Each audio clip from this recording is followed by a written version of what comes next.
Bienvenidos, estimados estudiantes. Vamos a ver ahora el tema de los elementos del acto jurídico en el derecho romano.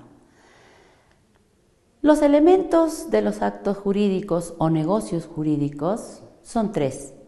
Los elementos básicos, mediante el cual no puede existir ningún acto jurídico, esos son los llamados elementos esenciales, los elementos naturales y luego tenemos los elementos accidentales.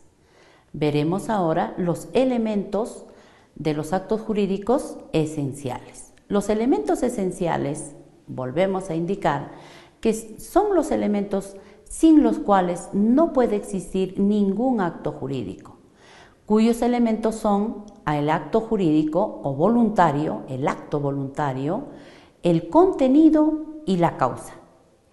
El acto voluntario está relacionado con el comportamiento. ¿De quién? Del sujeto.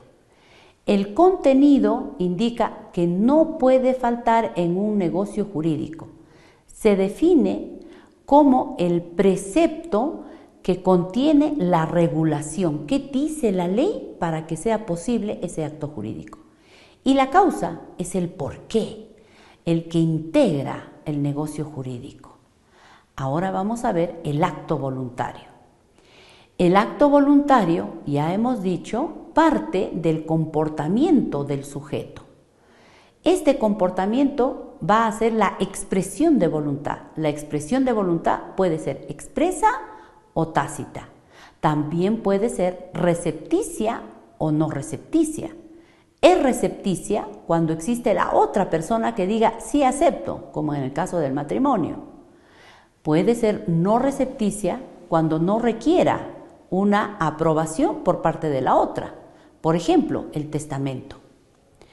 Puede darse a través de un intermediario también, que es un nuntios, un representante, pero tiene que ser válidamente aprobado por el manifestante, es decir, por el que manifiesta el querer realizar el acto jurídico. Vamos a ver con respecto al contenido.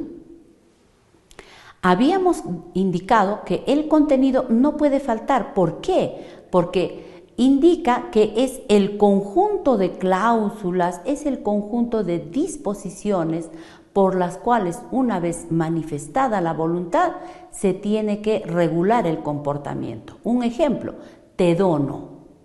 La donación es el contenido. ¿Qué cosa te dono? Bienes muebles, bienes inmuebles, tenemos que indicar eso. El otro elemento, la causa. La causa tiene dos subcontenidos.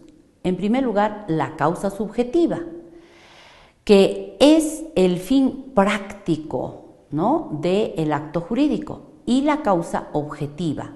Son las razones por la cual uno va a manifestar su voluntad. Ahora, ¿cómo vamos a diferenciar la causa objetiva de la subjetiva? La causa objetiva está relacionado al documento que vamos a presentar. Decir, ¿qué estás haciendo? Estoy realizando una donación. Ah, ya, muy bien. ¿Por qué? Porque quiero transmitir el bien. Quiero dar de mi persona a la otra persona. En cambio, la causa subjetiva está en el interior. Solo la persona sabe por qué quiere y puede dar este bien. Esa es la diferencia entre lo que es la causa objetiva y la causa subjetiva. Ahora vamos a ver los elementos naturales. Habíamos indicado que los elementos naturales integran el contenido normal del negocio jurídico.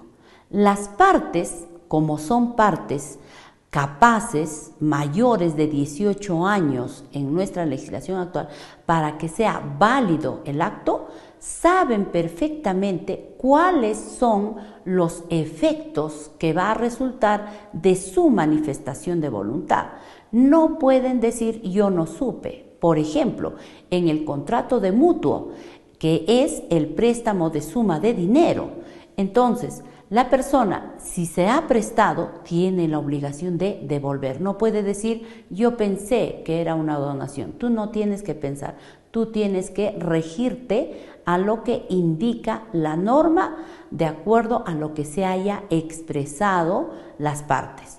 Por otro lado, decíamos que si bien la ley establece reglas de derecho y obligación cuando dos personas o más se vinculan, se relacionan para realizar un acto jurídico, nada impide que pueda modificarse esta regulación normativa.